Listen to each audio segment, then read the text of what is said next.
은혜 받는 것은 첫 시간에 깨닫는 것이 은혜 받는 것이다 이렇게 말씀드렸습니다. 뭘 깨닫냐면 하나님이 나를 사랑하신다 하는 것을 깨달으면 그게 은혜입니다. 두 번째는 나는 죄인입니다 하는 것을 깨달으면 그게 은혜입니다. 또 나를 구원하시리는 오직 예수밖에 없습니다 하는 것을 깨닫게 되면 그게 은혜입니다.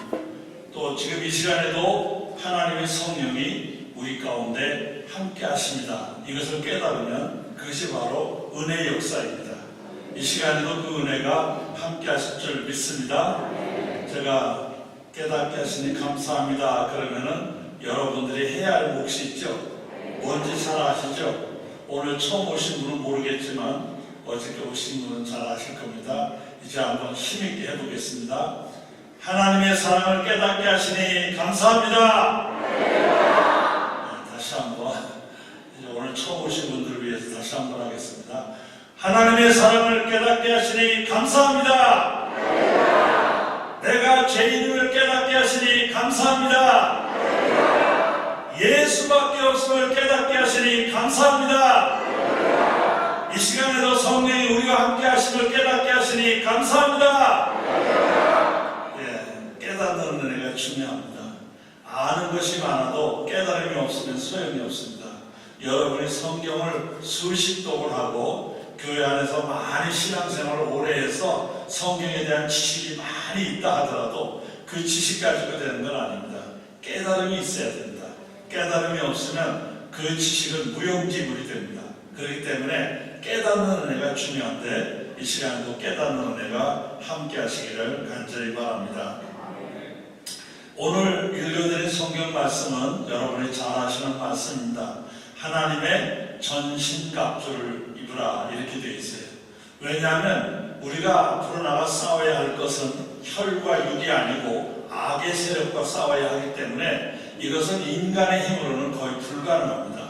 그래서 인간의 힘으로는 이 악의 세력을 싸워 이길 수가 없어요.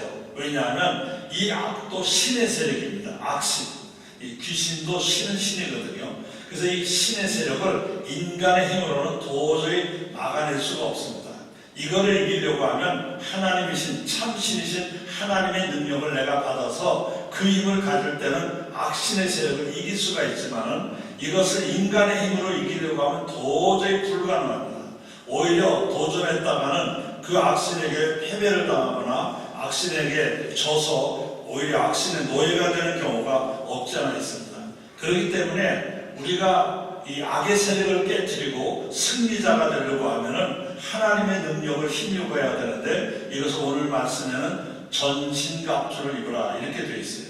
그래서 이 전신갑주 머리끝에서부터 발끝까지 빈틈이 없이 다 하나님의 능력으로 채워지는 것을 말하는 거예요. 이거는 빈틈이 없다는 뜻입니다.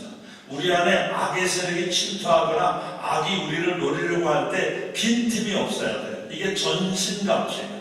머리끝에서 발끝까지 어느 한 군데에도 빈틈이 없어야 돼요.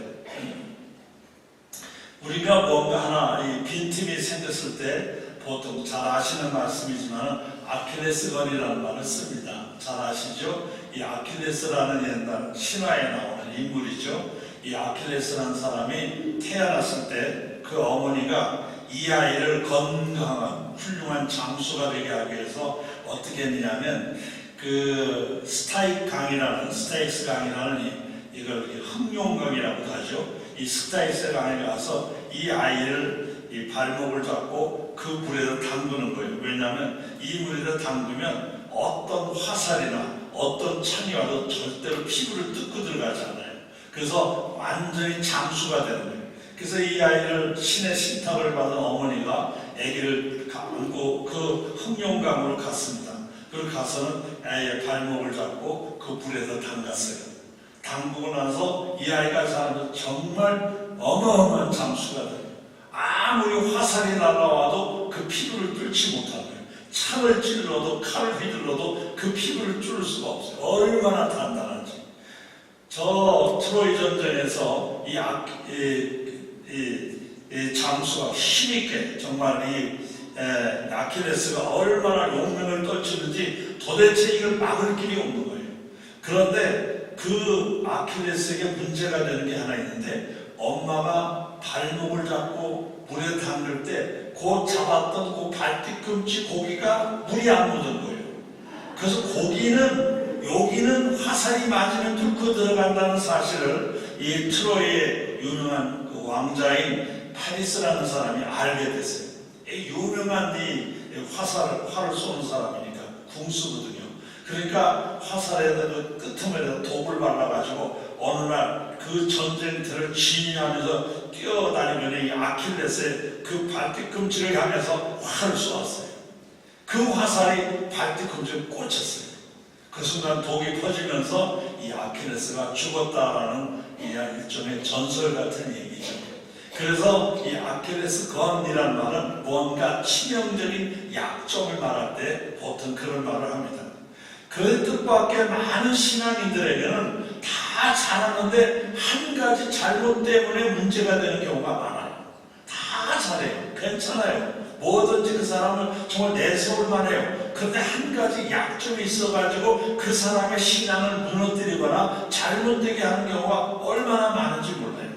성경에 나오는 위대한 인물들도 보면 다 훌륭한데 가끔 보면 하나씩 아주 엄청난 실수를 해가지고 문제가 되는 경우를 우리가 얼마든지 발견할 수 있습니다. 우리 안에도 그런 뭔가 있지 않은가 한번 찾아볼 필요가 있어요. 우리 안에 아킬레스건은 뭐가 없나? 우리 신앙적인 면에서 우리는 아킬레스건이라는 게 없을까? 한번 찾아봐야 돼요. 그래서 우리가 이 하나님의 전신갑주를 입음으로 말미암아 어떤 악의 세력도 우리를 넘어뜨리거나 우리를 잘못되게 하지 않도록 이 전신갑주를 입어 승리자가 되어야 돼요. 승리가 돼서 주님께서 예비한 의의 면류관, 영광의 면류관, 생명의 면류관을 받았을 만한 신앙의 용사들이 되기를 주님의 이름으로 축원합니다.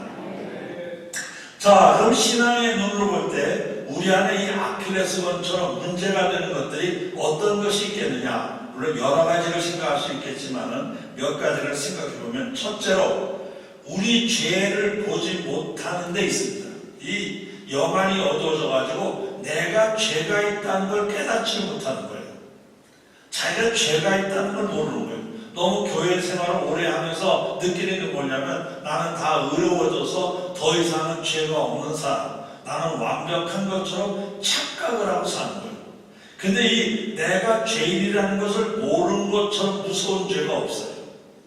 내가 얼마나 문제가 많은 죄인이고 예수의 보혈의 피로 말미암아 구원받을 수밖에 없는 그런 죄인이라는 것을 늘 자각하는 깨달음이 있어야 되는데 이게 없는 거예요. 나는 완벽하다, 나는 이 정도면 괜찮다 하는 착각 속에 사는 거예요. 이게 아주 무서운 죄라 그 말이에요. 그 중에 신이 믿지 아니하는 자들의 마음을, 고린도후서 4장 4절인데 거기 보면 그 중에 신이 믿지 않는 자들의 마음을 혼미하게 하여 그리스도의 영광의 복음의 광채가 미치지 못하게 하면 그리스도는 하나님의 형상이에요. 이 악령이 들어와 가지고 우리의 정신을 혼미하게 만들어요. 그래서 내가 지금 어떤 영적 상태인지를 못 보게 하는 거예요. 그러니까 지금 자기는 그냥 교회 안에 있고 내가 교회에서 중직을 맡고 있고 교회 봉사했고 오랫동안 했으니까 나의 죄는 다 아무렇지 않고 나는 그만하면 괜찮은 사람이라고 착각을 하기 쉬운 거예요. 근데 진정 믿음 안에 있는 사람들은 늘 말씀드린 대로 내가 하나님 앞에 얼마나 부족한 죄인이냐는 걸 늘 자각하고 깨닫는 게 이게 신앙이에요. 이게 없으면 문제가 되는 거예요. 그래서 이 악령이 어떻게 하냐, 우리를 혼미하게 만들어요. 미처 분별력이 없게 만드는 거예요. 그래서 착각하게 만드는 거예요. 마치 나는 다 된 것처럼, 나는 신앙적으로 문제가 없는 사람인 것처럼 착각하게 만드는 거예요.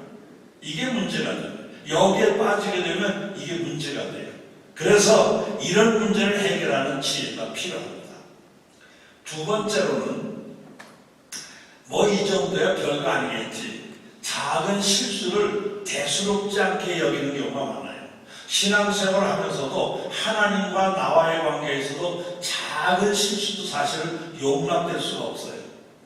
이 작은 실수를 별거 아닌 것처럼 생각하는 경우가 있어요.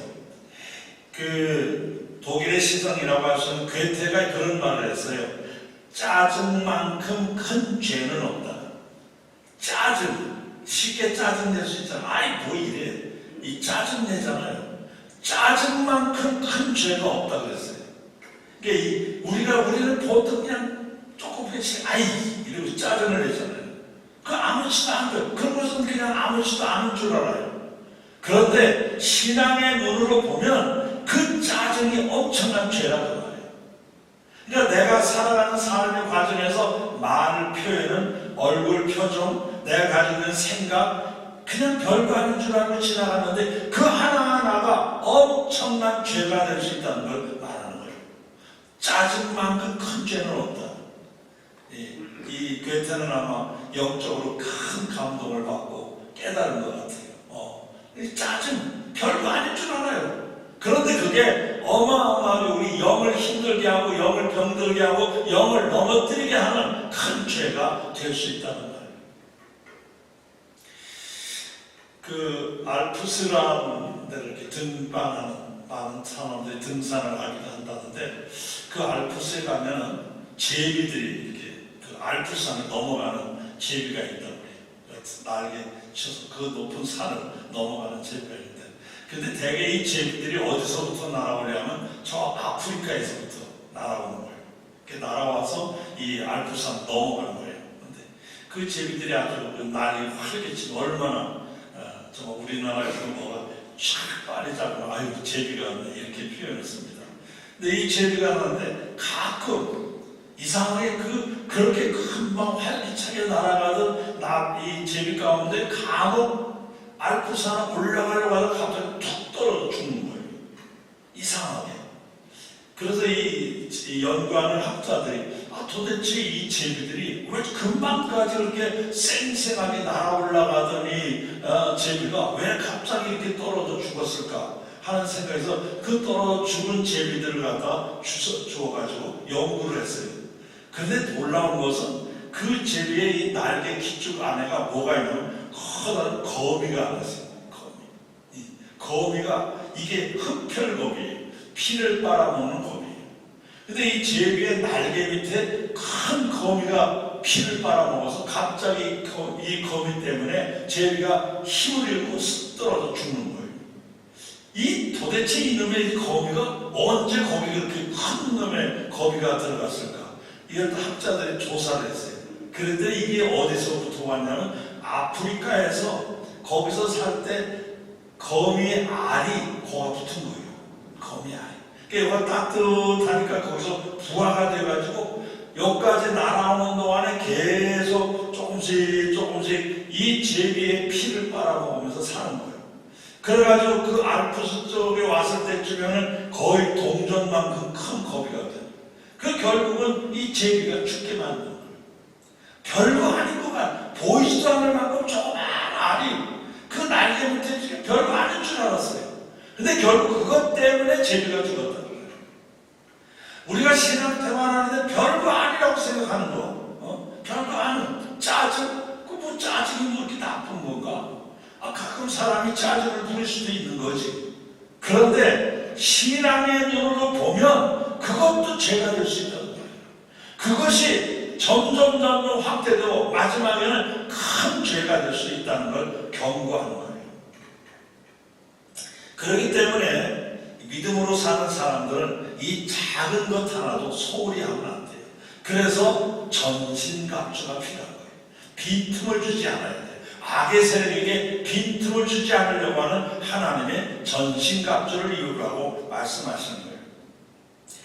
그 다음에 세 번째로는 신앙생활에서 치명적인 문제는 자꾸 이제 앞에 거와 연관되지만 죄의식이 없다는 거예요. 아까 죄를 전혀 느끼지 못한다는 것이고 뭐 같은 말이지만 죄의식이 없다는 거예요. 제가 어렸을 때 고등학생 때인 줄 같아요. 이렇게 교회에서 부흥회를 하는데 목사님이 죄를 회개하라고 자꾸 설교를 하시는데 아무리 생각해도 별로 죄가 생각이 안 나요. 뭐 내가 회개하려면 죄가 없으니까 나도 어디 가서 뭘 도둑질이라도 한번 하고 와서 주여 드디어 한 건 했나이다. 용서하여 주시옵소서 이렇게 내가 기도라도 해야 되나? 그런 생각이 들어요. 왜냐하면 죄가 생각이 안 나는 거예요.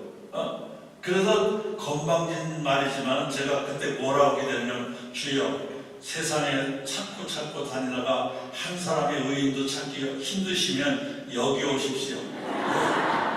여기 오시면 의인이 하나 있을 겁니다. 제가 건방지게 그런 소리를 다 했어요. 왜냐하면 별로 그렇게 악하게 산 것 같지가 않아요. 내가 남을 뭐 누구 걸 훔친 적도 없고 누굴 죽인 적도 없고 뭐 유별나게 거짓말을 하려고 한 적도 없고 어려서부터 신앙생활하면서 교회 안에서 자랐기 때문에 별로 한 적이 없어요. 부모님이 헌금하라고 돈 주면 우리 친구들은 가서 조금 까먹고 조금만 헌금하는 친구도 있었지만 저는 한 번도 안 까먹었거든요. 꼬박꼬박 잘 헌금도 제대로 했으니까 얼마나 착해요. 또 뭐 먹을 것은 그때는 먹을 게 궁한 때인데 저 어머니가 고구마라도 하나 쪄서 먹으라고 주면 들고 나갔다 누가 있으면 꼭 나눠서 주면서 먹고 그랬으니까 착하게 살았으니까 이런 착한 사람이 세상에 어디 있어요. 그래서 주여 의인 찾기 힘드시면 여기 오십시오.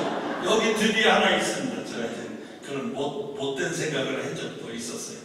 그러나 신앙의 눈을 열고 하나님의 눈으로 보는 거예요. 하나님 인간의 눈으로 보는 게 아니에요. 성경을 통해서 깨달아 하나님의 눈으로 보니까 천하에 죽일 놈이 여기 있구나 하는 생각입니다. 깨닫게 해줘요.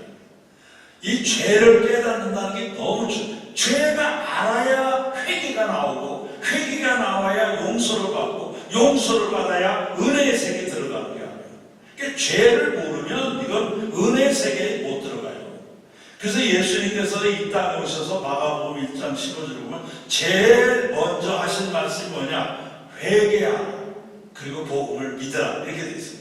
우리 번역에는 회개하고 복음을 믿으라 그렇게 번역이 되어 있지만 원래 원어의 성격은 회개하라 그 다음에 복음을 믿으라 이렇게 두 가지 면면이에요. 그러니까 첫 마디 주님이 하신 말씀 뭐냐? 회개하라 뭐냐? 회개하라. 죄를 알고 회개해야 용서가 있고 용서가 있어야 은혜가 있는 거고 은혜의 세계 알아야 구원의 역사가 일어나는 거예요. 그래서 이 죄를 한다는 게 너무너무 중요한데 많은 사람들은 죄 그러면 도덕적이고 윤리적이고 법규적인 이 세상 법규 안에서 일어나는 죄를 생각하는 거예요. 그게 아니에요. 하나님의 말씀에 어긋나는 죄예요. 하나님의 시각으로 봐야 돼. 하나님의 시각. 그래서 사실 죄 중에서 제일 큰 죄를 꼽으라고 하면 예수 안 믿는 죄예요. 제일 첫째를 아마 제일 꼽으라고 하면 예수 안 믿는 죄가 죄 중에 제일 큰 죄예요. 그래서 예수 안 믿는 사람은 절대로 구원 못 받아요. 죄가 다른 죄가 좀 많아도 예수만 믿으면 구원의 길이 열릴 줄 믿습니다. 할렐루야. 왜? 예수 안 믿는 죄가 죄 중에서 제일 큰 죄예요. 하나님을 하나님으로 인정하지 아니하고 예수를 구주로 믿지 아니하고 은혜의 말씀 속에 있는 이 진리를 제대로 받아들이지 않으면 이것처럼 무서운 죄가 없는 거예요. 그러니까 이 죄, 내가 죄의식이 없다는 게 이게 참 심각한 문제라는 걸 발견해야 돼요. 이걸 깨달아야 내가 회개할 수 있고 회개할 때 용서가 구원의 역사가 있는 거예요. 저도 이제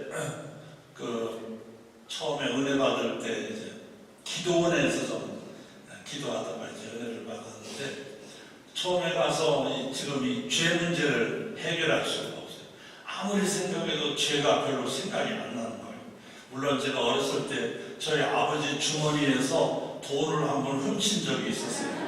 제가 그때 초등학교 2학년 때인가 그거 뭐 돈을 내가 쓰겠다는 게 아니라 어떤 애가 돈을 가지고 나 돈 있다고 자랑하길래 나도 좀 가지고 나도 있다고 자랑하고 싶어 사실은 꺼낸 거예요. 그 쓴 돈 아니고 그냥 써서 내가 이거 가지고 있으면 친구들한테 나도 돈 있다 그러려고 이제 그걸 가졌댔는데 그만 아버지한테 들켰어요. 들켜가지고 우리 아버지가 이 아들 녀석 낳는 도둑놈이라고 막 얼마나 저를 심하게 때리셨는지 그렇게 심하게 매를 맞았어요.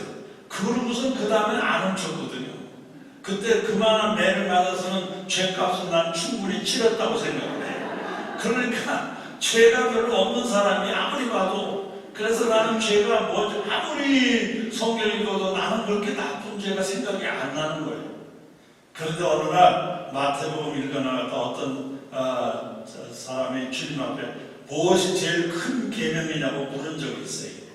그때 예수님께서 말씀하시기를 마음을 다하고 뜻을 다하고 목숨을 다하여 주 너희 하나님을 사랑하라. 내 이웃을 내 몸과 같이 사랑하라. 이것이 선지자와 모두의 강령이다. 제일 첫째라는 계명이에요. 이 첫째라는 계명을 나는 안 지켰거든요. 저는 마음을 다하고 뜻을 다하고 목숨을 다해서 하나님을 사랑하지 않았어요. 이게 첫째예요, 첫째. 둘째가 아니고 계명 중에 제일 첫째가 뭐냐? 마음을 다하고 뜻을 다하고 목숨을 다해서 주 너희 하나님을 사랑하라. 이게 첫째예요. 이걸 어기면 첫째 죄인이 되는 거예요. 죄인 중에 괴수가 되는 거예요. 제가 이 성경을 읽다가 너무 충격을 받은 거예요. 저는 제가 착하고 의롭고 죄가 없다고 생각했는데 이 말씀을 읽는 순간 죄인 중에 가장 무서운 죄인이요, 죄인 중에 첫째 죄인이요, 용서받을 수 없는 죄인을 깨닫게 돼요. 제가 그 말씀에 부딪혀가지고 그때부터 회개하기 시작했어요. 하나님 앞에 엎드려 회개하고. 제가 회개하는 날 아마 하룻밤을 꼭박 새우면서 울고 불고 막 소리치면서 하나님 앞에 용서를 구했던 기억이 나요. 그러니까 중요한 거는 이 죄를 제대로 깨닫고 그래서 회개함으로 용서가 있고 용서가 있으므로 은혜와 구원의 역사가 일어나게 됩니다. 죄를 제대로 알아야 돼요. 내가 아는 상식적인 죄가 아니라 하나님이 말씀하시는 죄를 찾아요. 하나님이 말씀하신 그 죄를 내가 깨닫고 그 죄를 회개하고 그 죄에서 돌아서야 이게 은혜의 자리에 들어가는 것이지 일반적인 세상의 죄, 인간적으로 판단하는 죄 그게 아니에요. 그 이상 하나님의 말씀에서 찾아서 죄를 깨닫는 것이 중요합니다. 그렇지 않으면 제대로 해결할 수가 없어요. 자, 이 외에도 우리가 문제가 있는 것들이 많이 있겠지만은 이렇게 우리가 죄를 의식하지 못하거나 죄의식이 없거나 죄를 모르거나 또는 별거 아니라고 작은 이런 실수들을 대수롭지 않게 그냥 넘어가려고 하는 이런 것들이 결국 우리에게 약점이 되는 거예요. 아킬레스건이 될 수밖에 없어요. 악한 사탄의 계략은 이걸 노리는 거예요. 결국 이걸 통해서 우리의 영이 쓰러지게 되고 우리의 신앙이 무너지게 되고 우리의 구원이 흔들리게 되는 거예요. 그렇기 때문에 이걸 해결하기 위해서 어떻게 해야 되느냐? 하나님의 전신갑주를 입어야 됩니다. 이 시간에 말씀 속에 역사하시는 하나님의 은혜가 여러분에게 전신갑주로 역사하시기를 주님의 이름으로 축원합니다. 축원합니다. 오늘 본문에 나타난 내용을 제가 쭉 여러 번 읽고 또 읽으면서 이 하나님의 전신갑주라는 게 도대체 뭘까? 이걸 어떻게 설명을 하는 게 쉽게 여러분들이 받아들일 수 있을까를 생각하면서 여러 번 읽었어요. 여러 번 읽다 보니까 이 하나님의 전신갑주를 갖추는 삶이라고 하는 것은 크게 두 가지로 요약된다고 생각이 돼요. 하나는 말씀 생활이고 하나는 기도 생활이에요. 왜냐하면 진리의 허리띠, 여기 하나님의 전신갑주에 나오는 진리의 허리띠, 의의 호심경, 평안의 복음의 신, 믿음의 방패, 구원의 투구, 성령의 검, 그 하나님의 말씀 등 이거 다 정리해보면 다 말씀하고 관계가 있어요. 이게 다 말씀과 연관되고 말씀을 통해서 일어나는 역사를 여러 가지로 표현한 걸 볼 수가 있습니다. 그 다음에 마지막 부분에 나오는 기도와 간구로 하되 성령 안에서 기도라고 하신 것을 깨어 구하기를 힘쓰라는 말씀으로 종합해보면 하나님의 전신갑주를 입기 위해서 우리가 해야 할 일이 크게 두 가지인데 하나는 말씀 생활이고 하나는 기도 생활이에요. 이 말씀 생활과 기도 생활을 통해서 우리가 영적 전신갑주를 입게 되고 이 영적 전신갑주를 통해서 악의 세력을 이길 수가 있고 우리에게 도전하는 저 악한 사탄의 계략을 이겨낼 수 있는 힘이 우리 안에 역사하게 될 줄 믿습니다. 그렇기 때문에 이 말씀 생활과 기도 생활을 어떻게 해야 되느냐가 굉장히 중요하다 이렇게 볼 수가 있습니다. 이 말씀 생활을 어떻게 하느냐, 이건 뭐 우리 목사님께서 늘 말씀 가운데서 말씀하셨을 것이고 또 여러분들도 구체적으로 이런 생활을 할 거라고 생각합니다. 먼저 하나님의 말씀을, 살아있는 말씀을 인정하고 말씀 생활에 힘써야 합니다. 원한을 가진 사람이, 제가 보면 이 말씀이라는 게 얼마나 중요하냐는 걸 우리가 알 수가 있어요. 한 번은 제 사무실에 한 젊은이가 찾아왔어요. 갑자기 좀 목사님 좀 뵙고 싶습니다. 그래서 보니까 여름철인데 그냥 와이셔츠를 이렇게 입고 밑에 바지만 입고 와이셔츠만 입었어요. 이렇게 왔어요. 들어오라고. 그래서 앞에 앉혀놓고 왜 그러냐, 뭐 때문이냐. 그러니까 제가 좀 목사님하고 상담을 좀 하고 싶습니다. 저희 교회에 나오는 사람은 아니에요. 그냥 지나가다가 들어왔대요. 들어와서 그냥 교회를 보니까 목사님하고 뵙고 싶어서 들어왔대요. 들어오라고 얘기를 하는데 무슨 일이냐 그랬더니 자기가 범죄를 저질러서 교도소에 들어갔대요. 근데 그 범죄 저지른 게 뭐냐면 친구가 자기 어느 집에 뭐 귀한 것이 있는데 같이 도둑질을 하자고 해서 둘이 그 친구의 꼬임을 받아가서 도둑질을 하러 들어갔다가 그 사람은 도망가고 이 사람만 잡힌 거예요. 친구의 꼬임을 받아 따라갔던 사람은 잡히고 꼬였던 친구는 안 잡힌 거예요. 그래서 이 사람은 잡혀서 구치소에 들어갔어요. 재판을 받아 감옥까지 가게 됐는데 그 구치소에 있을 때 그 같이 도둑질 하자고 했던 친구가 구치소에 찾아와 면회를 온 거예요. 와서 말하기를 너 나하고 공범이라고 말하지 말고 너 혼자 했다고 해라. 둘이 다 들어가면 누가 뒷바라지 하겠냐. 그냥 네가 혼자 했다 그러면 내가 나올 때 잘 할 수 있도록 한미천 준비해 놓을 테니까 단독 범행이라고 해라.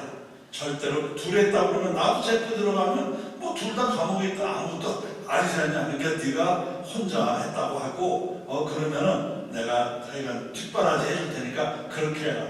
그래서 이 사람은 또 그 친구의 말을 그렇게 하기로 한 거예요.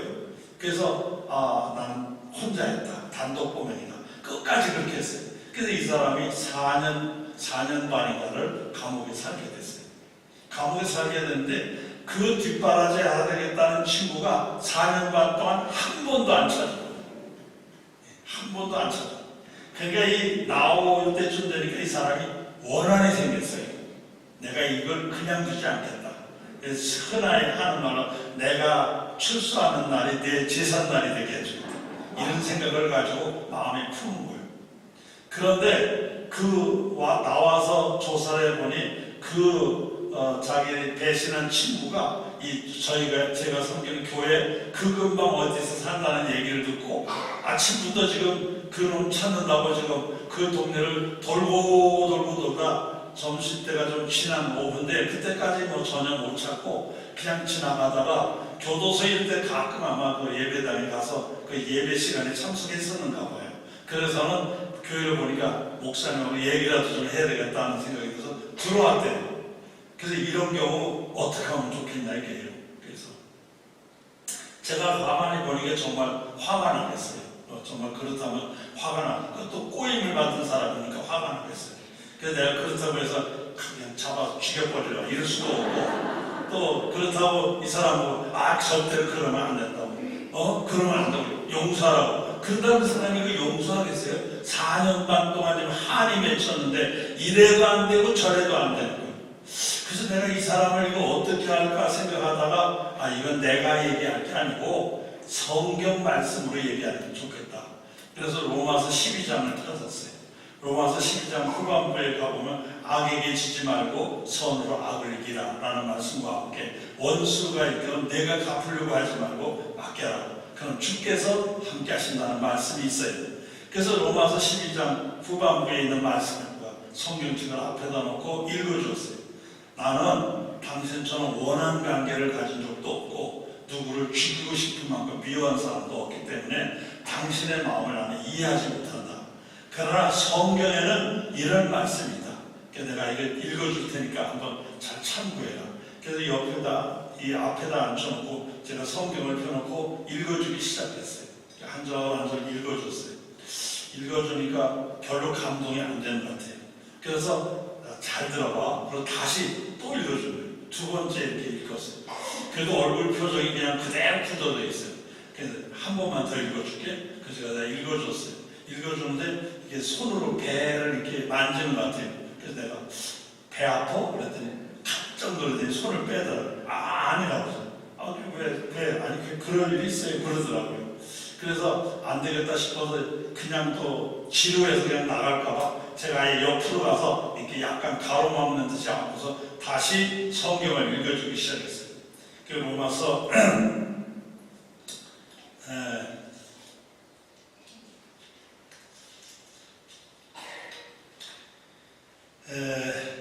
12장 17절 이하를 제가 읽으면 아무에게도 악으로 악을 갚지 말고 모든 사람 앞에서 선한 일을 도모하라. 할 수 있거든 너희로서는 모든 사람과 더불어 화목하라. 내 사랑하는 자들아 너희가 친히 원수를 갚지 말고 하나님의 진노하심에 맡기라.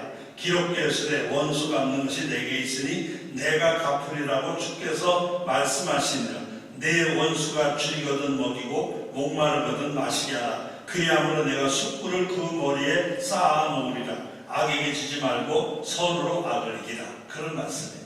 그래서 제가 이걸 옆에 앉혀놓고 손가락을 짚어가면서 읽었어요.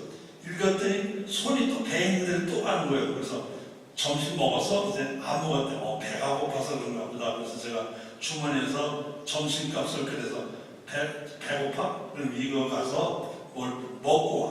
먹고 오면 그때 나오고 아니 나 지금 그 교도소에 나온 다음에 음식을 자꾸 먹으면 이렇게 좀 기후가 안 상해서 못 먹는데 그래서 저 지금 안 먹습니다. 그래서 이상하다는 생각이 들어요. 그래서 또다시 아마 제가 그 사람에게 이 성경을 한 7, 8번을 읽어준 것 같아요. 뭐 설명 별로 안 하고 그냥 하나님의 말씀이 살아있으니까 이 말씀이 역사하시옵소서 하는 기도하는 마음을 가지고 계속 읽고 있어요. 한 7번째가 8번째 읽는데 갑자기 이 청년이 땅바닥에 딱 꿇어앉는 거예요. 꿇어앉더니 제 다리를 끌어안으면서 막 우는 거예요. 막 울어요. 그러더니 결국 손으로 배 여기 있는 데 몰렸더니 비닐봉지 하나를 꺼내주는 거예요. 이게 벌써 일을 저지르고 하는 거 아닌가 하는 생각이 들어 깜짝 놀랐어요. 비닐봉지 보니까 이렇게 비닐봉지를 뚜들 말은 이만큼 말려있어요. 그래서 이게 뭐냐 그랬더니 막 울어요. 그래서 쭉 이 비닐봉지 풀어보면 긴 비닐봉지인데 쭉 훑어보니까 그 밑에 칼이 들어있어요. 칼이. 이 과도인데 과도를 양쪽을 갈아가지고 아주 예리하게 양날이 있는 칼이에요.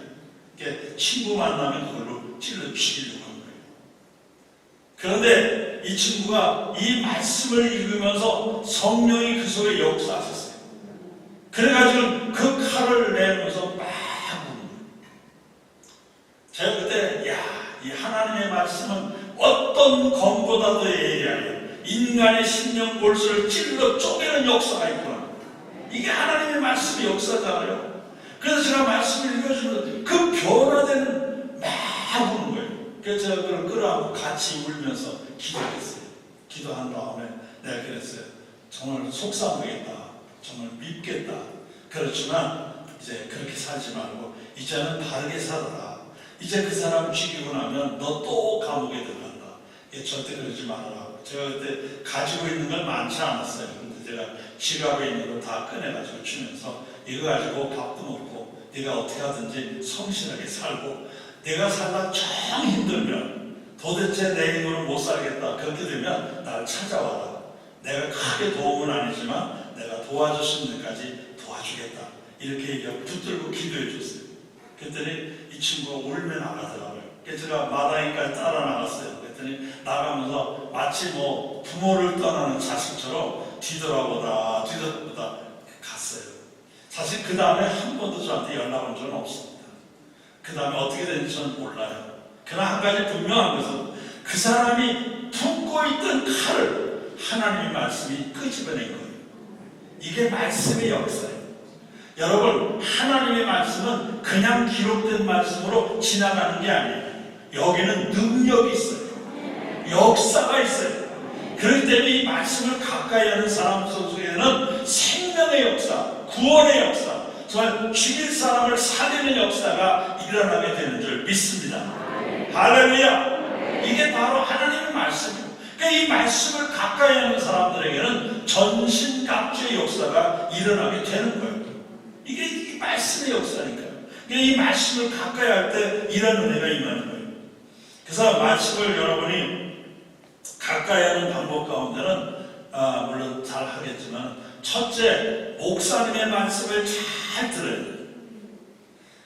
하나님께서는 묘하게 하나님이 사랑하는 사람들에게도 직접 말씀하시지 않냐고 꼭 선지자나 예언자를 세워서 말씀하시는 거예요.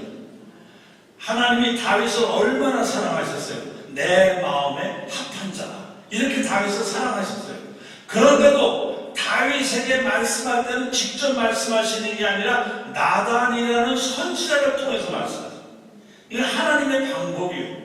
여러분을 아무리 사랑하셔도 하나님께서는 그 뜻을 전할 때는 주의 종을 통해서 역사하시는 거예요.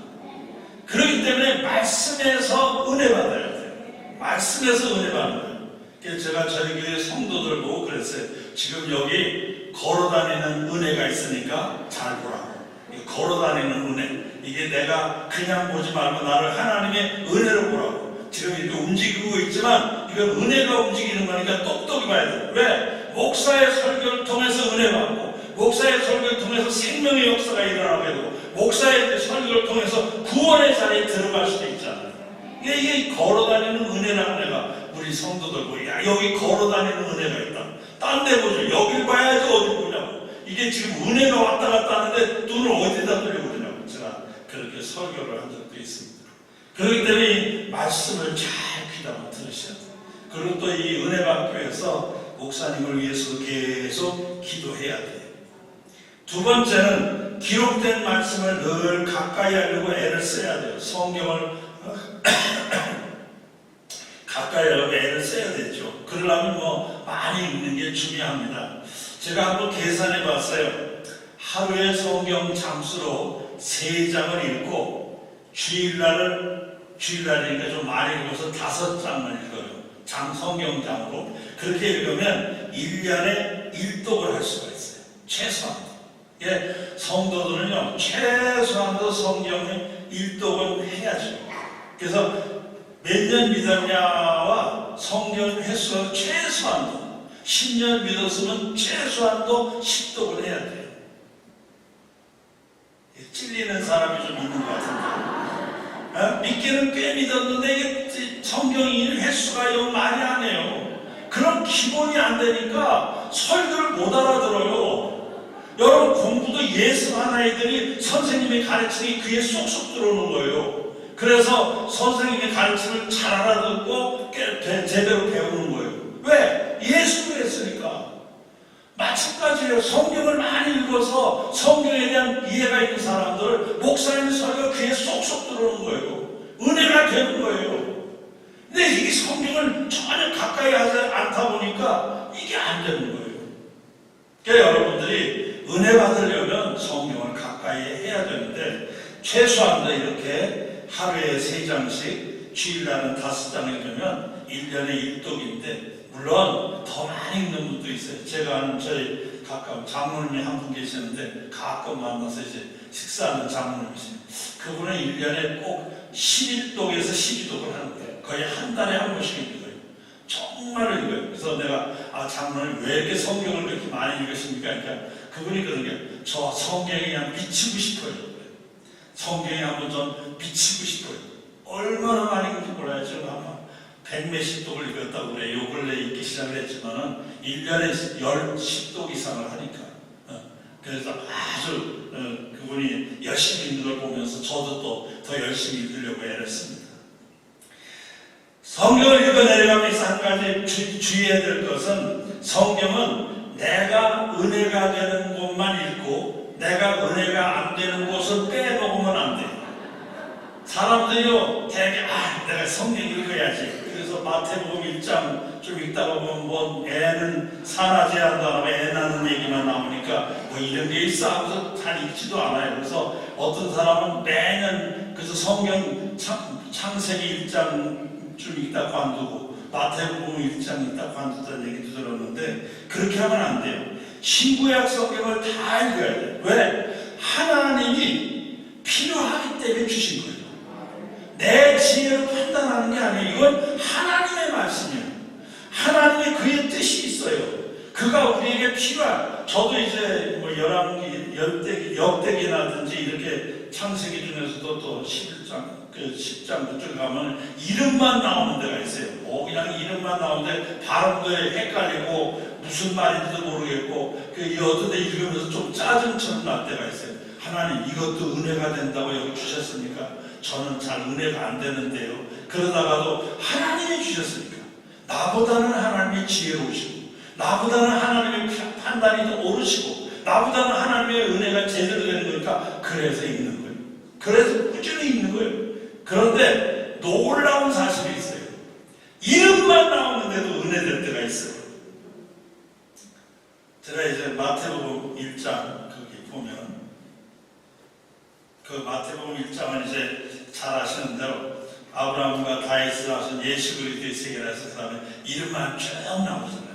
근데 어느 날 제가 쭉 내려가다가 6절에 보니까 거기 이렇게 나와요. 이새는 다윗 왕을 낳으니라 다윗은 우리아의 아내에게서 솔로몬을 낳고 라는 구절이 나와요. 제가 이 구절 읽다가 얼마나 울었는지 몰라요. 이새는 다윗 왕을 낳으니라 다윗은 우리아의 아내에게서 솔로몬을 낳고. 성경에 보면 우리아라는 사람은 의로운 사람이에요. 충성스러운 사람. 그런데 다윗이 그 아내 바세바를 뺏고 억울하게 죽인 사람이에요. 이처럼 억울한 사람이 없어요. 너무 충성스럽고 너무 순수한 사람이에요. 그런데 다윗에 의해서 살해를 당하는 거예요. 이럴 수가 없잖아요. 어떻게 이럴 수가 있어요? 저는 그래서 하나님이 좀 편애하시는 게 아닌가. 늘 그 성경 읽다가는 하나님은 다윗은 사랑했는지 모르지만 우리아는 너무 억울한데 제가 그런 생각을 참 많이 했어요. 그런데 이 마태복음 1장 여기를 읽다가 너무 놀란 거예요. 왜? 하나님이 우리아라는 이름을 기억하십니다. 하나님의 아들 예수 그리스도의 족보를 써내려가는데 여기 다른 사람들은 다 그냥 다른 여자 이름이 나와요. 여기 보면은 살구는 라합에게서 보아스를 낳고 보아스는 롯에게서 오벳을 낳고 라합은 기생 라합이잖아요. 여리고성. 여기 롯이라는 사람 저 모압 사람이에요. 롯 아시잖아요. 롯. 이게 다 이방 여자예요. 그런데 그 사람의 이름은 여기 그대로 나와요. 그런데 이상하게 다윗이 아기를 낳을 때 여기 보면 거기만 가서 다윗은 바세바라는 이름이 분명히 있는데 바세바라는 이름 안 넣어요. 거기 누구의 이름을 넣냐? 우리아를 넣어요. 다윗은 우리아의 아내에게서 솔로몬을 낳고.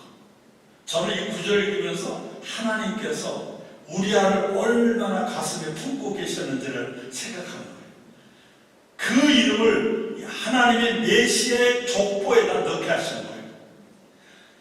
최고의 족보잖아요. 여기에 이름이 들어간다는 건 영광 중에 영광. 하나님의 족보에 들어가는 거니까요. 근데 거기다가 우리아라는 이름을 넣는 거예요. 제가 이걸 읽다 저는 우리아가 억울하게 죽었다는 생각을 했었는데 하나님은 그 억울한 죽음을 계속 품고 계시다가 이 메시아 족보를 써내려갈 때 바세바를 빼고 거기다 우리아를 넣어라. 야, 우리 하나님 얼마나 섬세하시고 대단한 분이신가. 제가 그냥 감동이. 그러니까 이름만 읽었는데도 어떤 때는 이렇게 말씀에 부딪히는 거예요. 저는 한참 울었어요. 이거 구구절일 때 지금은 그냥 설명하지만 처음에 이 감동이 너무 우리 하나님 정말 한 생명도 억울하게 하지 아니하시고 그 억울한 생명을 늘 가슴에 품고 수백 년을 끌어오다가 메시아의 족보를 쓸 때 바세가 아니다. 여기는 우리아를 넣으신 거예요. 이게 하나님의 역사예요. 그러니까 우리가 성경을 읽어 내려갈 때 뭐 이름만 있다 그런 게 아니에요. 그래도 하나님이 허락하셨으니까 읽으시죠. 그러면 은혜의 역사가 임할 줄 믿습니다. 할렐루야! 이 말씀 속에는 오명이 있어요. 신비함이 있어요. 우리 우리가 미처 이해할 수 없는 것들이 얼마나 많은지 몰라요. 성령이 여러분과 함께 하셔서 이 말씀을 통하여 깨닫는 역사가 있기를 주님의 이름으로 축원합니다. 할렐루야. 말씀을 가까이 하는 사람들은 하나님의 뜻을 발견할 수 있고, 말씀을 가까이 하는 사람들은 말씀 속에서 주님을 만날 수 있고, 말씀을 가까이 하는 사람은 말씀 속에 역사하시는 하나님의 영을 체험할 수가 있고, 말씀을 가까이 하는 사람들은 말씀 속에서 지혜를 얻을 수가 있어요. 이 세상을 살아가는 어려운 환경 속에서도 그 말씀을 깨달아 지혜를 얻게 되면 어떻게 되느냐? 그 말씀을 따라서 지혜를 따라 순종하게 되면 어려운 난제를 해결하게 되고, 미처 해답을 찾을 수 없었던 문제가 큰 답으로 찾아오는 것을 발견할 수 있어요. 제가 처음에 이제 신학교를 졸업하고 전도사가 됐습니다. 전도사가 되니까 저희 아버님이 저보고 그러시는 거예요. 너 딴 교회 가서 뭘 하려고 하지 말고 내가 있는 이 교회에 와서 여기서 전도사 하면 어떠냐 그러시는 거예요. 근데 이제 그때 그 장로님들이 제 아들이니까 꼭 나보고 전도사님이라고 안 부르고 용남전도사 그러는 거예요. 이름을 붙여가지고 용남전도사 이리 좀 와봐 뭐 이런 식의 장로님들이. 그러니까 애들도 덩달아서 초등학교, 중학생 애들이 나를 용남전도사님 이러는 거예요. 근데 그게 어렸을 때 굉장히 은근히 약간의 기분이 언짢더라고요. 그래서 이걸 놓고 제가 고민을 하고 있었어요. 근데 이제 아버님이 그러시는 거였어요. 야, 아버님 내가 어디 갈 데가 없어서 그러나 왜 그 자꾸 그러시나. 근데 마침 서울에 이제 가까운 교회가 저를 오라고 하는 교회가 하나 생겼어요. 그래서 그걸 놓고 고민이 생긴 거예요. 그래서 우리 동생들 그때 이제 우리 이장님도 있어 동생들 야 어떻게 하면 좋겠냐. 이걸 내가 이 아버지가 자꾸 이거 있으라고 그러는데 여기 있으면 자꾸 애들도 그렇고 용남전도사 이러면서 영 그렇다. 근데 어떻게 생각하니까 우리 동생들 형 나가 여기 있으면 애들도 용남전도사 형 가는 게 좋아 이러는 거예요. 그래서 그 말도 괜찮다 하는 생각인데 저희 어머니한테 다시 물었어요.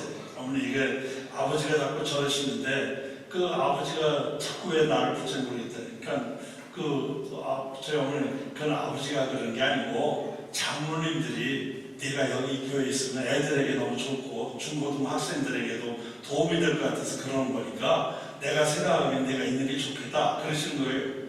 그러고 있는데 정말 한 하루 이틀 지났는데 장로님들 서너 분이 오신 거예요.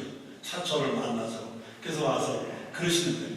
우리가 이 전도사를 여기 있게 하라는 거지 아버님이 그렇게 아니라고. 우리가 이 전도사 그냥 우리 교회에 있으면 우리 학생들에게도 유익할 것 같아서 그래서 얘기한 거지. 그러니까 가능하면 있으면 좋겠다. 고민이 생겼어요. 저쪽 교회가 또 이쪽보다 또 대우도 또 나은 것 같아요. 이쪽 교회에서 계산한 대우는 별로인데 저쪽 교회는 거기보다 훨씬 후한 대접을 약속을 하는 거예요. 그래서 이걸 놓고 제가 고민했어요. 그러다 기도하기 시작했어요. 주님, 이제 처음 전도사가 돼서 지금 길을 나가려고 하는데 하나님의 뜻을 보여주십시오. 저는 제 방법대로 하고 싶지 않고 하나님이 가르쳐 주시는 방법대로 하고 싶습니다. 기도했어요. 그때 갑자기 솔로몬의 아들 르호보암이라는 왕이 있어요. 이 르호보암이 왕이 됐을 때 백성들이 와가지고 솔로몬 왕 때는 너무 성전 짓고 왕궁 짓느라고 노역이 심했는데 왕은 좀 노역을 좀 작게 해달라고 부탁을 해요. 그러니까 그럼 한 3일 있다 와라. 내가 한번 연구해 보겠다.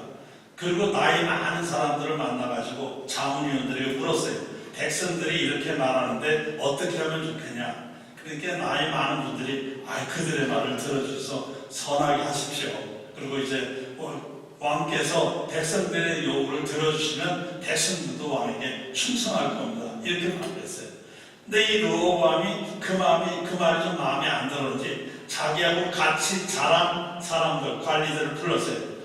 너희들은 어떻게 생각하냐? 백성들이 나보고 아버지가 너무 노역을 많이 시켜서 힘들다 그러면서 좀 선하게 해달라고. 어떻게 하면 좋냐? 기강을 잡아야 됩니다. 확 잡아야 됩니다. 처음부터 본때를 보여야 됩니다. 우리 아버지 허리보다는 내 새끼손가락이 더 굵다고 말하십시오. 그리고 아버지는 채찍으로 했지만 나는 전갈로 너희들을 다스리겠다. 엄포를 놔야 된다. 그래서 기강을 확 잡아야 된다. 이 르호보암이 그 말이 귀에 쏙 들어왔어요. 나이 많은 어른들의 말보다는 이 젊은이들의 말이 확 들어온 거예요. 그래서 그 말을 듣는 바람에 어떻게 되느냐? 나라가 두 쪽이 됐어요. 나라가 잘못된 거예요. 갑자기 그 말씀이 딱 들어오는 순간 제가 보니까 우리 동생들은 젊은 장군관이고 우리 어머니하고 아버지는 늙은 장군관인데 내가 젊은 장군관의 말 듣는 것보다는 나이 든 사람의 말을 듣자. 왜? 성경에 보니까 르호보암이 잘못했잖아요. 그래서 제가 그 아버지한테 얘기해요. 아버지, 그럼 저희가 이 교회에 있겠습니다 하고 그 교회에 있게 됐어요. 그런데 제가 있기로 그 교회 장로님들하고 제가 가려고 했던 그 교회 장로님들하고 같은 서울 시내니까 서로 아는 분들이 계셨어요. 아는 분이 계셔가지고 그 얘기하다가 제 얘기가 나오는가 봐요. 그 교회 장로님이 우리 교회 좀 이전도사 좀 데려오려고 그랬는데 그 교회가 데려갔대? 그래, 그게 얘기를 한번 했는가 봐요. 그래서 우리 교회에서 이만저만해서 이만큼 사례비도 정하고 그랬는데 그 교회를 가서 그 교회가 뭘 많이 해주는 모양이지? 아마 그랬는가 봐요. 근데 사실은 이 교회가 훨씬 작거든요. 이 작은데 제가 이제 조금 난 데보다는 작은 쪽을 택해서 이쪽을 결정한 거예요. 그랬더니 이 교회 장로님들이 그 얘기를 듣고 너무 감동을 받은 거예요. 저런 전도사를 그냥 두면 안 된다. 저런 전도사는 더 밀어줘야 된다. 그래가지고 그 옆에 중고등학교가 있었어요. 중고등학교에 있는데 거기는 이제 미션 스쿨이기 때문에 성경 교사가 필요했었어요. 근데 우리 장로님 가운데 한 분이 그 미션 스쿨의 교장 선생님하고 친구가 되신 분이 있었어요. 그래서 가가지고 우리 교회 전도사가 진짜 괜찮은 전도사가 있는데 거기 교사, 성경교사 자리에 하나 있으면 우리 전도사 데려가면 좋을 거라고. 그러니까 그 교장 선생님 당장 오라고 그런 거예요. 근데 이 교회에서는 우리 교회는 그렇게 아주 큰 교회는 아니었어요. 학생들이 한 40-50명 정도 되고 이제 그런 교회니까 토요일 주일날 또는 수요일 저녁이나 이런 데 일하면 되고 나머지는 그렇게 일 많지 않으니까 그 교회 학교 가라고. 그래서 학교 가서 성경 교사 일주일 내내 하면서 수요일 저녁이나 토요일 오후나 주일날만 교회 봉사하다 보니까 양쪽에서 들어오냐. 양쪽에서 들어오다 보니까 어떻게 되느냐. 저희 아버님이 담임 목사님인데 담임 목사님보다 내가 더 많아요. 하나님의 말씀 속에 지혜가 있습니다. 제가 이 말씀을 그대로 적용을 하고 말씀대로 살아보려고 하는데 얼마나 놀라운 일이 많은지 몰라요. 이건 제 인생살이에서 한 단편을 여러분에게 소개한 것이지만은 제가 살아오는 과정 속에서 얼마나 많은 부분이 그런 게 많은지 몰라요. 그럴 때마다 말씀을 통해서 깨닫고 말씀을 통해서 역사할 때는 역사가 일어나요. 정말 기가 막힌 일들이 일어나는 거예요. 정말 감격적인 사건이 일어나는 거예요. 이 말씀이 살아있는 말씀이에요. 능력의 말씀이요, 은혜의 말씀이에요. 주의 말씀은 내 발의 등이요 내 길의 빛입니다. 이 역사가 있는 거예요. 한번 따라서 하세요. 주의 말씀은 내 발의 등이요 내 길의 빛이니이다. 시편 119편 105절 말씀인데 다시 한번 더 크게, 여러분들이 다 아시는 말씀이지만 다시 한번 확인하면서 더 크게, 주의 말씀은 더 크게, 주의 말씀은 내 발의 등이요 내 길의 빛이니이다. 하나님의 말씀을 가까이 하는 사람에게는 그 말씀이 길을 인도하고 빛을 인도해서 실족하지 않게 하고 잘못되지 않고 바른 길, 복된 길, 은혜의 길, 구원의 길로 갈수록 역사해 주실 줄 믿습니다. 이 말씀을 가까이 하는 사람은 이게 바로 전신갑주가 되는 거예요. 그래서 악의 세력에 감히 도전하지는 못해요. 악의 세력이 왔다가도 말씀으로 무장되고 말씀의 성령의 검을 갖고 있는 사람 감히 도전을 못합니다. 쫓겨나게 되는 것입니다. 여러분, 말씀은 모두 승리하시기를 주의 이름으로 축원합니다. 그 다음에 한 가지 더 말씀드리면 기도 생활을 하는 겁니다. 기도 생활, 매일 기도하는 것이 중요하죠. 하루에 단 10분이라도 무릎을 꿇고 하나님 앞에 간절한 마음으로 기도하는 시간을 갖는 게 아주 중요합니다. 기도 시간을 정해놓고 늘 기도하는 생활을 하다 보면 놀라운 하나님의 은혜를 경험하게 됩니다. 우리가 신앙이 제대로 되려면 영의 세계를 체험해야 돼요. 영의 세계를 체험해야 그 신앙이 살아나요. 상식만 가지고는 절대로 신앙이 제자리를 잡을 수가 없어요. 내가 하나님의 세계를 경험해야 돼요. 그래서 기도하다 응답을 받고 체험을 하면서 영의 세계를 알아갈 때 그때부터 내 신앙이 확실해집니다. 영의 세계를 모르는 사람은 항상 수박 거달기가 돼요. 뭔가 있는 것 같으면서도 맛을 몰라요. 그 은혜의 세계를 전혀 모르는 거예요. 그러나 기도를 통해서 응답을 경험하게 되고 기도의 세계에서 은혜를 체험하게 되면 어떻게 되느냐? 이 신앙이 확실해지는 거예요. 아주 강해져요. 그래서 악한 마귀들이 도전한다 하더라도 이 기도의 영역을 체험한 사람들은 당당히 이겨낼 수가 있어요. 승리하는 삶을 사는 거예요. 그렇기 때문에 기도 생활이라는 게 너무너무 중요합니다. 가능하면 다 정해놓고 이 기도 생활을 잘하면 좋아요. 제가 이제 이 교회 와서 한 3년째 이렇게 하다 보니까 제가 무슨 얘기를 하려고 하다가도 이거 지난번에 한 거 아닌가 그런 생각이 들 때가 있어요. 그래서 여러분들 혹시 제가 지난번에 한 걸 또 하더라도 얼굴 표정은 저거 또 한다 그러지 말고 생전 처음 듣는 것처럼 그게 신기한 표정으로 들어주시면 좋겠어요.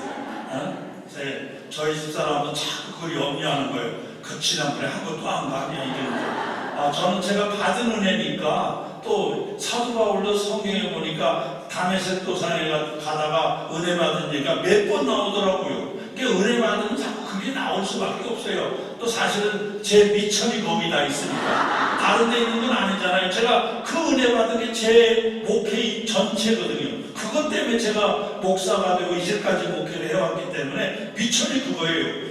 딴 거 얘기하라고 해도 잘 안 돼요. 그러니까 혹시라도 한 얘기도 하더라도 얼굴 표정이 이거 저거 또 나오네 그러지 마시고 아주 신기한 표정으로 아주 저런 얘기가 나 있었나 하는 생각으로 저를 쳐다보시면 좋겠어요.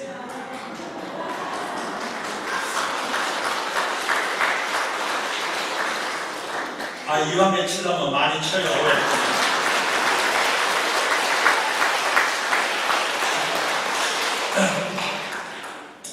제가 이제 신학교 학생일 때 얘기인데, 이제 기도 생활을 좀 하고 싶은데, 학교 생활을 하면서 이 기도 생활을 지킨다는 게 참 쉽지 않아요. 물론 지킬 때도 있지만, 어떤 때는 친구들하고 우물우물하다 보면 잊어버리기도 하고, 또 그때는 제가 버스를 타고 통학을 했는데, 우리 지금 광나루에 있는 장로의 신학대학을 제가 다녔는데, 저는 그때 저 봉천동이라는 데를 살아가지고 거기서 버스 타고 서울역까지 와서 서울역에서 버스를 갈아타고 거기까지 가려면 한 2시간 정도 걸려야 돼요. 그런데 그걸 그 2시간을 거의 걸려서 아침에 학교 가다 오후에 집에 오는데 그 사이에 이제 기도 시간을 지켜야 되니까 쉽지가 않아요. 그래서 자꾸 특별히 친구들하고 집에 가자 그러면 집에 오다 버스를 타고 나면 아이고 오늘 기도 안 했구나 뭐 이런 생각이 자꾸 나는 거예요. 그래서 어떻게 하면 내가 기도 시간을 제대로 지킬 수 있을까 생각을 하다 보니까 시계 이제 그 자판이 있잖아요. 시계를 딱 보는 그 자판에다가 제가 기도 시간이라고 썼어요. 영어로 P자하고 T자, PT 이렇게 썼어요. 그냥 시계 볼 때마다 오늘 기도해야지. 시계 볼 때마다 기도 잊어버리지 말아야지. 그러다 보니까 기도 시간을 제법 잘 지켰어요. 그렇게 해서 여러 달 기도 시간을 꼭 지키면서 기도 생활을 하게 됐는데 어느 날 이제 학교에서 공부가 끝나고 그때는 버스 타러 내려가는데 학교에서 한 20분 이상 걸어 내려가야 돼요. 걸어 내려가야 버스 정류장이 시내 버스 정류장. 그래서 버스 정류장까지 걸어 내려갔어요. 걸어 내려가서 버스가 오기를 기다리고 있는 친구 하나가 나오고 야 지금 몇 시야? 그래서 내가 이렇게 딱 보니까 그날 기도 안 하고 내려온 거예요. 이거 기도를 해야 되는데 기도를 안 하고 내려오고. 그 시간 요 속에서 갈등이 생겼어요. 하나는 내일 와서 곱빼기로 하자. 오늘 얘를 30분 하기로 했는데 오늘 안 했으니까 내일 1시간 하자 하는 마음이 있고, 한쪽에서는 오늘 건 오늘 거다. 오늘 건 오늘 건데 왜 오늘 건 내일을 미루려고 하냐. 이 두 마음이 갈등이 생겼어요. 그런데 이쪽이 이겼어요. 오늘 건 오늘이다 하는 게 이겼어요. 그래서 친구들, 나 학교에 잠깐 다시 갔다 와야 돼. 니들 먼저 가. 그게 친구들, 그냥 가. 여기까지 내일 하면 안 돼. 그럴 일 있어. 니들 먼저 가. 그리고 다시 걸어서 학교까지 올라오는 거예요. 그때 학교가 왜 이렇게 먼지. 그냥 그때 걸어가면서 십자가 진 같은 고생이나 그 찬송이 막 나오고, 그런 거예요. 거기 와가지고 제가 기도하는 데가 그때 우리 신학교 옛날 건물 꼭대기 7층 탑인데 7층 꼭대기가 다다미방처럼 돼가지고 기도실이 있었어요. 거기에서 제가 기도하는 방이에요. 거기까지 걸어 올라가는데 진짜 내주를 가야 하려면 십자가진 같은 고생이나 그 찬송이 저절로 나오는 거예요. 그게 터벅터벅 가방 들고 그 7층까지 걸어 올라갔어요. 걸어 올라가서 나도 모르게 그 시간 물어본 사람이 그렇게 미운 거예요. 그 버스를 타고 갈 때 물어보든지 하지. 이거 버스를 타기 직전에 물어봐가지고 그냥 나도 모르게 가방을 그냥 바닥에 탁 집어던지면서 에이, 물어보려면 버스 안에서 물어보든지 하지. 그러고서 이제 신발 벗고 다다미 여기 딱 꿇어앉았어요. 꿇어앉고 제가 두 손을 하나님 앞에 기도하려고 머리를 숙이면서 하나님 하고 불렀어요. 그 다음부터 한마디도 기도를 못했어요. 저는 그때 그 시간을 바울의 그 신비한 체험이 있어요. 내가 몸 안에 있었는지 몸 밖에 있었는지 설명하기 어렵다는 말이 있는데 저도 그래요. 그때 얼마나 깊은 은혜의 세계를 제가 경험했는지 몰라요. 그냥 한마디도 안 했어요. 그냥 눈 감고 가만히 있으면서 하나님이 나를 얼마나 사랑하시는지 그 사랑의 감격이 막 눈물이 됐어요. 그냥 가만히 그냥 이러고서 울기만 하는 거예요. 울기만. 아마 제 생각에는 한 5시간, 6시간 동안은 그러고 있었던 것 같아요. 시간을 지켜서 기도하려고 했더니 하나님이 깊은 은혜의 세계를 경험하게 하십니다. 얼마나 이게 제가 신학교를 3년 동안 다녔지만 3년 중에서 가장 감격적인 순간이 바로 그 순간이었어요. 그걸 잊어버릴 수가 없어요. 다른 건 몰라도 그것만은 제가 잊어버릴 수가 없어요. 너무 하나님의 강한 사랑이 나를 얼마나 사랑을 한마디 입도 못 벌렸어요. 그냥 너무 감격해서 울기만 했어요. 그냥 꿇어앉아서 그냥 훌쩍훌쩍 울면서 한참 그러다 보니까 캄캄한 밤이 됐더라고요. 밤 10시쯤 돼서 이제 기도탑에서 내려온 기억이 나는데 기도 시간을 지키려고 했더니 하나님이 역사하신 거예요. 우리 하나님은 우리를 보시는 줄 믿습니다. 우리의 기도를 들으시는 줄 믿습니다. 엎드려 기도하는 사람에게 역사하시는 거예요. 그래서 기도할 때 은혜 받게 되고 은혜 받으면 영적 힘을 가지게 되고 영적 지혜를 얻게 되고 그래서 하나님의 전신갑주가 완성되는 거예요. 말씀과 기도를 통해서 전신갑주가 준비되는 순간 우리에게 도전을 어떤 악의 세력도 이기게 되는 거예요. 놀라운 역사가 일어나는 거예요. 이건 그냥 되는 일이 아니에요. 여러분 이 은혜의 세계를 알아야 돼요. 이 은혜의 세계가 바로 우리 앞에 있는 거예요. 이건 누구에게나 열려 있어요. 어느 누구에게나 열려있는 세상이지 어떤 한두 사람, 특수한 사람을 위해서 있는 건 아니에요. 말씀을 사모하고 기도하는 사람에게는 하나님의 전신갑주가 함께 하세요. 역사가 일어나는 역사. 여러분 이 전신갑주가 여러분에게 갖춰지는 순간 이제 여러분의 삶을 탄탄대로요. 어떤 악의 세력도 우리 앞을 가로막지 못해요. 어떤 환난과 역경이 온다 하더라도 우리는 믿음으로 이겨낼 수 있는 줄 믿습니다. 이기는 자가 될 줄 믿습니다. 할렐루야! 할렐루야! 기도와 말씀을 통하여 신앙의 전신갑주를 이루므로 말미암아 승리의 역사가 여러분과 함께 하시기를 주님의 이름으로 축원합니다.